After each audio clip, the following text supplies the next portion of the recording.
Pai do Senhor, amados em Cristo Jesus, estamos aqui em mais esta quinta-feira para a live Conhecendo a Palavra. E eu gostaria que o Senhor Deus estivesse operando profundamente no seu coração. Por isso oramos e pedimos que Deus, na sua misericórdia, se aprofunde cada dia mais na sua vida. Claro, desde que você permita, que você dê lugar, que você queira e peça que Ele venha fazer parte intimamente do teu ser, na tua alma, do teu espírito, na tua mente. Para que essa bênção do Senhor também se estenda, sobre a vida da sua família, dos seus filhos e seja algo poderoso vindo do céu. Obrigado por estar conosco em mais esta quinta-feira. Comigo está aqui no estúdio, irmão Miller. Tudo bom aí, irmão Miller? Ele diz que está a bênção, está de luxo, isso quer dizer que está maravilha, Vamos para o livro de Mateus, no capítulo 11, versículo 29. Temos uma frase aqui nesse capítulo que vai servir, que vai servir de embasamento para aquilo que nós queremos falar, meditar na palavra de Deus nessa quinta-feira. O Senhor diz assim: tomai sobre vós o meu jugo e aprendei de mim, que sou manso e humilde de coração, e encontrarei descanso para as vossas almas. Olha só que passagem linda, maravilhosa. E eu quero pensar no meio desse versículo a frase que diz assim: aprendei de mim. Aprender do Senhor Jesus Cristo. É como que o Senhor diz assim: venham todos vós até a mim e vocês vão aprender de mim. Ou seja, o Senhor se propõe a ensinar, a ministrar a todos nós que estivermos em busca do conhecimento, da sabedoria, do seu ensino, estiver em busca daquilo que ainda não foi nos revelado, que não temos ainda o entendimento.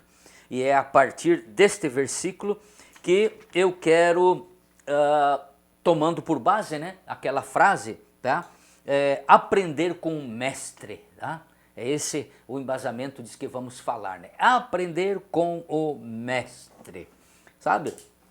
Muitas pessoas dizem: pastor, como é que eu faço para aprender e para saber isso, saber aquilo, saber a vontade de Deus na minha vida? Como é que eu entendo a palavra? Como é que eu percebo? Tem passagens que eu não entendo. Bom, aí você tem que fazer uma parceria com o Espírito Santo, pedindo que o Espírito Santo, de uma maneira peculiar, poderosa e maravilhosa, venha trabalhar na sua vida para você entender. E claro, você tem que aprender com o Mestre Jesus Cristo. E eu quero, até onde o tempo nos permitir aqui nessa quinta-feira, levar para vocês alguns ensinos, Algumas coisas relacionadas ao aprender com o Mestre. Como que eu aprendo com Jesus? O que eu devo fazer? O que é princípio? Como eu sou norteado e direcionado para aprender com o Mestre Jesus Cristo. Bom, eu quero começar, o primeiro ponto acima de tudo, aprenda qual é a vontade de Cristo Jesus. Qual é a vontade do Senhor? Qual é a sua vontade? Livro de Miqueias, lá no capítulo 6, versículo 8, o Miqueias fala assim: Ele te declarou, ó homem, o que é bom, o que é que o Senhor pede de ti. O Senhor declarou, o Senhor já falou o que é bom, o que é que o Senhor pede de você, o que é que Ele já te declarou, o que é que Ele está pedindo. Bom, a vontade de Deus, nós temos que entender assim, que ela não se limita de modo algum à vontade humana. Não é o querer de Deus que se submete à nossa vontade, aos nossos desejos, pela visão, olhar e pela compreensão humana. A sua vontade, ela é muito mais, podemos dizer, mais profunda, ela é muito mais potente, sábia, que nos direciona. Por quê? Porque Deus conhece o resultado resultado das coisas, o resultado final, tá? Muito antes do começo. E como é que ele sabe o final antes do começo? Ele sabe pela sua presciência, que é o poder dele saber das coisas que irão acontecer antes delas darem sinais que elas estão acontecendo. E a vontade de Jesus, o querer do Senhor, é justamente isso. Bom, na oração do Pai Nosso, Jesus Cristo diz assim: seja feita a tua vontade assim na terra, no nível horizontal, como no céu, tá? No vertical. Aí nós temos que entender assim, ó, a soberania é o poder de Deus, gerador do seu querer na nossa vida. No meu ministério, no seu dia a dia, no seu lar, no seu trabalho, no seu estudo, aonde você estiver, a soberania de Deus, a onipotência de Deus, ela é geradora do querer em nós, mesmo que nós não percebamos, mesmo que nós não entendamos, tá? Certas nuances que estão acontecendo na nossa vida, é Deus que está direcionando. Por isso, amado, acima de qualquer coisa, procure conhecer, perceber, tá, a vontade de Deus e seja dirigido pela vontade do Senhor. No livro de Jeremias, no capítulo 29 e no versículo 11, Jeremias diz assim: pois eu sei os planos que tenho para com vós, diz o Senhor, planos de paz e não de mal, para vos dar a esperança em um futuro. Olha só o que o Senhor fala, tá? Em relação a conhecer, nós aprender e conhecer a sua vontade. Eu sei os planos que eu tenho para convosco. E muitas vezes nós simplesmente ignoramos, né, a direção, a ação, a operação e o desejo de Deus na nossa vida. E colocamos a nossa vontade como soberana, acima da vontade de Deus. Podemos? Claro que podemos, temos o livre-arbítrio. Mas daí, como diríamos no palavrório, né, do povo, depois dá com os burros na água, aí corre se lamentar para Deus. Procure, amado, e aprenda, primeiro de tudo, qual é a vontade de Deus para a sua vida. Mas como eu aprendo, como é que eu sei? Falando com o Senhor, pedindo para o Senhor: Deus, Jesus, qual é a tua vontade para comigo? Nos negócios, na família, com os filhos, com a esposa, no ministério, na igreja. Fale com o Senhor, peça para Ele te revelar e aprenda com o mestre, amém? Segundo lugar, conheça o tempo dele na sua vida. Por quê? Porque tempo é vida, o tempo é vida, tá? Quando fazemos aniversário, a gente diz: eu estou comemorando 63 anos, ó, anos é tempo, e esse tempo nos deu vida, tá? Mas diria alguns filósofos, tá? O ser é um ser para a morte, então cada ano de vida que vivemos é um ano de vida que morremos. O que tu acha disso, Miller? Interessante, né? Cada ano que vivemos é um ano que morremos. Tá? Mas aí o apóstolo Paulo, na sua sabedoria dada do céu, muito profunda, ele diz assim: quer vivamos ou quer morremos, né? Vivemos e morremos para Jesus, amém? Então veja, tempo é vida, tempo é direção de Deus em nós, é ação, tá?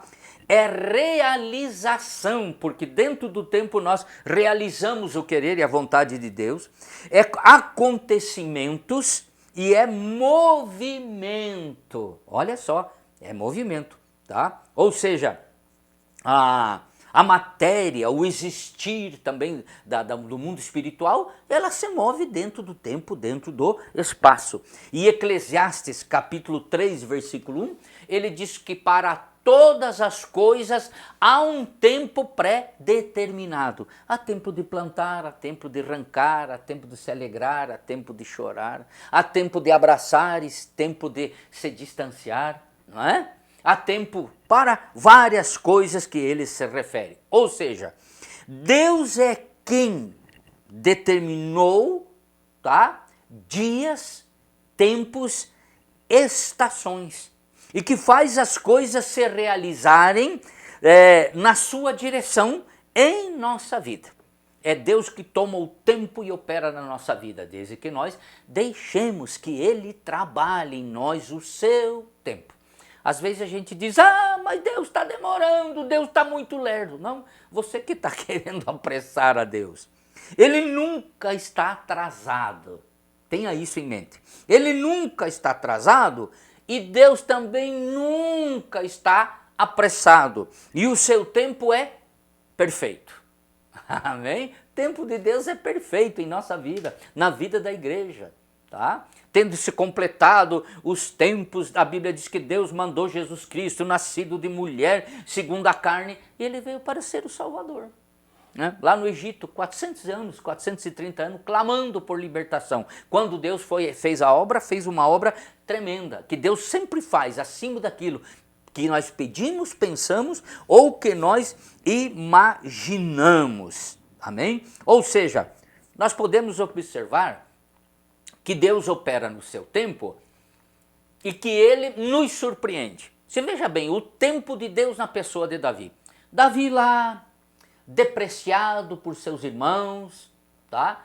Era o pastor de ovelhas da sua casa, que era uma posição não muito bem vista, né? Estava lá no meio das ovelhas, tocando a sua harpa, tendo experiência e intimidade com Deus. Do momento para outro, Deus saca ele do meio das ovelhas, o conduz até o gigante, que 40 dias e 40 noites lá, um tempo, né?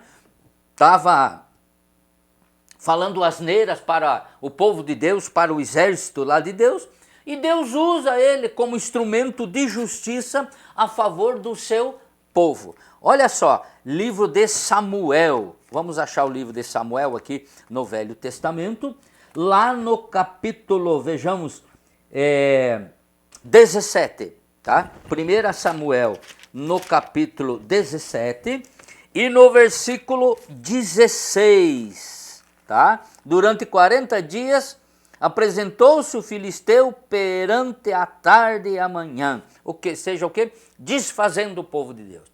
Assim como havia chegado o tempo de Davi, Deus sacou do meio das ovelhas, tá? Ao chamado do seu pai para levar queijo e comida, coisa e tal, lá, para os seus irmãos que estavam na guerra, tá? O Senhor determinou esse tempo, o tempo de Davi e o tempo do gigante, para o Senhor usar ele e dar uma pedrada no gigante e acabar matando depois o gigante. Então, conheça o tempo de Deus na sua vida e aprenda com o mestre. O tempo não é teu, o tempo não é nosso, o tempo é dele e o tempo dele é perfeito nas suas operações e realização na sua vida. Amém? Bom, em terceiro lugar, entenda o jeito, o modo como Deus opera. Tá? Bom, jeito é modo, maneira, tá, de operar, determinar e de se ter ação nesse tempo. Deus não age e nem opera segundo a lógica humana, nem a proporção da imaginação humana. Olha só, na criação, tá, segundo a lógica humana, nós entendemos que o quê? Deus disse, haja e veio a existir, tá? Pelo poder da sua palavra, as coisas se fizeram, as coisas vieram a acontecer. E tem um versículo que ele é maravilhoso, lá em Hebreus, no capítulo 11 e no versículo 3, porque ele fala o quê? Ele fala do mundo, né? Do mundo existente, né? Que pelo poder do Senhor e da sua palavra, o mundo que agora existe, olha só, pela fé entendemos que os mundos foram criados pela palavra de Deus, de maneira que o que é visível não foi feito daquilo que nós vemos, tá? E nós questionamos, e por que deveríamos, tá, olvidar Deus em nosso jeito, conceitos e operações? Não podemos esquecer, de que Deus está operando muitas vezes quando achamos que isso é vontade nossa. Jeito, conceitos e operações. Quando Deus começa a operar a sua vontade, muda totalmente os nossos planos. Não podemos limitar a Deus. Entenda isso. Não podemos limitar a Deus, tá? Vejamos o seu jeito. Na necessidade de Elias, tá? Ele mandava diariamente os corvos trazer carne para ele. Estava escondido lá num riacho, né? O Senhor mandava todos os dias os corvos trazer carne fresca, né? E ele assava aquela carne e tomava água do rio, tá? E os corvos traziam carne diariamente. Agora veja bem, com Balaão, aquele profeta vendilhão, negociante do seu dom, tá? Ele usou a mula para falar com Balaão, porque era necessário que o Senhor envergonhasse aquele camarada e entendesse que Deus usa quem quer e como quer. Eu sei que muita gente não acredita nessa passagem, mas é por fé, irmão, não é do modo como você pensa. Ou seja, usou também, acabamos de falar, um menino com um bodoque e uma pedra que calou o fanfarrão gigante, né, Golias. Tá? Na multiplicação dos pães, né, tomaram do menino 5 pães e 2 peixinhos, e Jesus o quê? Operou uma multiplicação e comeram 5.000 homens, sem contar mulheres e crianças. Daí temos que questionar, tá? Vai ser do teu jeito, do nosso jeito, ou vai ser do jeito dele, do jeito do Senhor? Veja só, que o jeito dele é perfeito. O jeito dele é o jeito todo especial. O jeito dele é garantia de realização e de sucesso. Nós podemos também ter realizações e fazer algumas coisas acontecerem que estejam ao nosso alcance. Podemos fazer acontecer. Agora, e o sucesso? Quem vai garantir? Ainda que façamos uma pesquisa grande, né, num bairro, numa cidade, numa região, estabeleçamos uma empresa dentro da necessidade daquela região, daquele povo, mas quem pode garantir que vai ser sucesso? Então, o jeito do Senhor, operando, trabalhando em nossa vida, em nosso ministério, trabalhando na igreja, é Ele quem garante o sucesso. Por isso, irmão, deixe que Ele opere o seu jeito em sua vida. Mas que para que Ele opere o seu modo, a sua maneira, o seu jeito, você tem que declarar e dizer: Senhor Jesus, vem com teu poder, com tua graça e opera o teu jeito, o teu querer na minha vida. Amém? Você vai estar deixando Ele operar. Em quarto lugar, devemos o quê? Devemos aprender com Ele. Olha só o que Ele diz lá em Mateus 11:29. Aprendei de mim, tá? Aprenda de quem? Do Senhor Jesus. E aí veja bem, quem quer aprender precisa se submeter a quem está apto a ensinar: o sábio, o mestre e o Senhor. O sábio, o mestre e o Senhor. Quem ensina é o mestre. Quem aprende é o discípulo. E Jesus é o mestre. E nós somos o quê? O discípulo da sua vontade e do seu querer. Basta nós nos colocarmos debaixo do querer e do operar do Senhor Jesus Cristo. Olha só o que o salmista fala, lá no livro do Salmo 27, versículo 4. Ele diz assim: uma coisa pedi ao Senhor e a buscarei, que possa morar na sua casa todos os dias da minha vida, para contemplar a sua formosura e aprender no seu templo. Olha só o que o Davi queria. Contemplar a beleza do Senhor na sua manifestação e aprender aonde? No seu templo.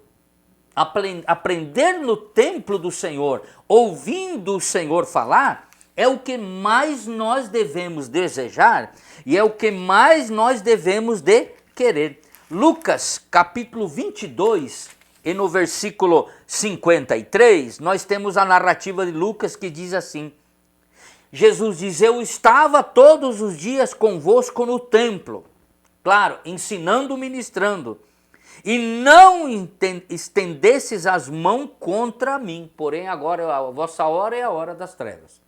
Mas Jesus, quando estava sendo preso, ele disse, eu estive no templo, ministrando o tempo todo, ensinando o tempo todo. Vocês que não tiveram o mesmo desejo e a mesma vontade de Davi, quando disse, permita o Senhor que eu esteja na sua casa, no templo todos os dias, para contemplar a sua formosura, a beleza do seu manifestar e aprender com ele. Ele até diz lá no Salmo, acho que 133, alegrei-me quando me disseram, vamos à casa do Senhor. Para quê? Para aprender a palavra, para ouvir a palavra. Amados, durante 3 anos, Jesus ensinou os discípulos, tá? E mentoreou não só os 12, mas muitos, tá? Mentoreou os 12, depois enviou os 70, no Pentecostes eram 500 ali aguardando a descida, depois ficaram o quê? 120. Irmão, aprenda aos pés do mestre como fez Maria. Lucas, no capítulo 10, o que nós temos? E no versículo 39 ao versículo 42. Tinha esta uma irmã chamada Maria, a qual, assentando-se aos pés do mestre, ouvia a sua palavra. Olha só que coisa linda, hein? A irmã do melhor amigo de Jesus, Lázaro, que havia falecido, se assentou aos pés do mestre e ouvia com o Senhor. Então, aprender de Jesus, quando ele diz, aprendei de mim, tá? Jesus tem muito para nos ensinar. Nós temos muito para aprender. Nós conhecemos muito pouco daquilo que Jesus tem ministrado na nossa vida. Por isso eu digo, tire um tempo para estar com Jesus, ler a palavra, meditar na palavra, orar, andar com o Senhor Jesus, em comunhão e intimidade. Porque a partir do momento que você tira tempo para aplicar as coisas espirituais, com certeza Deus vai estar se revelando, Deus vai estar operando, Deus vai estar ministrando na sua vida, tá? E aí começa algo maravilhoso entre o Senhor e nós e o Senhor. Mas você tem que mandar um sinalzinho para o céu, através da tua oração, do teu clamor, da tua súplica. Amado, em último lugar, em quinto lugar, siga os passos de Jesus Cristo. Mateus, no capítulo 8, vamos achar lá a passagem, Mateus capítulo 8 e no versículo 19, olha só. Então o mestre da lei, aproximando-se dele, de Jesus, disse, mestre, aonde quer que tu fores, eu te seguirei. Jesus fala no 21. E outro de seus discípulos diz, Senhor, deixe-me ir primeiro sepultar o meu pai. Jesus disse, porém, segue-me e deixe para os mortos o sepultar os seus próprios mortos. Agora veja bem, um mestre da lei diz, aonde tu for eu vou. O outro diz, Senhor, permita primeiro eu vá sepultar o meu pai e a minha mãe. Por quê? Porque a lei cobrava da parte dos filhos, tá? Efetuar esse ato, que era o quê? Sepultar, em caso de morte, seu pai e a sua mãe. E o que Jesus? Jesus ignora a lei? Não. Jesus está querendo colocar, ganhar almas, andar com ele, aprender dele em primeiro lugar. E os mortos que sepultem os mortos, ou seja, aqueles que ainda não nasceram, não reviveram da palavra, não conhecem a verdade da palavra, não são novas criaturas em Cristo Jesus, que sepultem os seus próprios mortos, tá? E ele diz, tu deixa tudo, vem e me segue, tá? Vamos em frente. Bom, temos aqui no caso um escriba e um copista da lei querendo seguir a Jesus. Antes queria sepultar os pais, tá? E como eu disse, não fazer isso era um ultraje contra o próprio filho. Jesus ensina a abandonar tudo. Olha só, Mateus capítulo 4, Jesus traz um ensino no versículo 19 e 20. Ele diz, vinde a mim e eu vos farei o quê? Pescadores de homens. Imediatamente eles deixaram as redes e seguiram a Jesus Cristo. Olha só que maravilhoso, né? Abandonaram tudo e seguiram a Jesus. E o apóstolo Paulo testifica, tá, que na sua chamada seguiu a Jesus sem consultar sangue ou carne, mas foi obediente em seguir os passos do Senhor. Ele não foi atrás de parentes, de amigos, de irmãos, de ninguém. Pedir se poderia. Não, ele diz que ele não foi consultar sangue e carne para fazer isso. Gálatas capítulo 1 e o versículo 15. Nós temos uma passagem ali de extrema importância e eu quero que você esteja atento. Gálatas 1, versículo 15. Quando, porém, aprouve a Deus, que desde o ventre da minha mãe, Paulo falando, me separou e me chamou pela sua graça, revelar seu Filho em mim, para que o pregasse entre os gentios, não consultei pessoa nenhuma. Olha só que Paulo diz, não consultei ninguém, nem meus pais, nem lá na sinagoga, nada. Simplesmente aceitei a chamada e o que ele diz? E eu fui.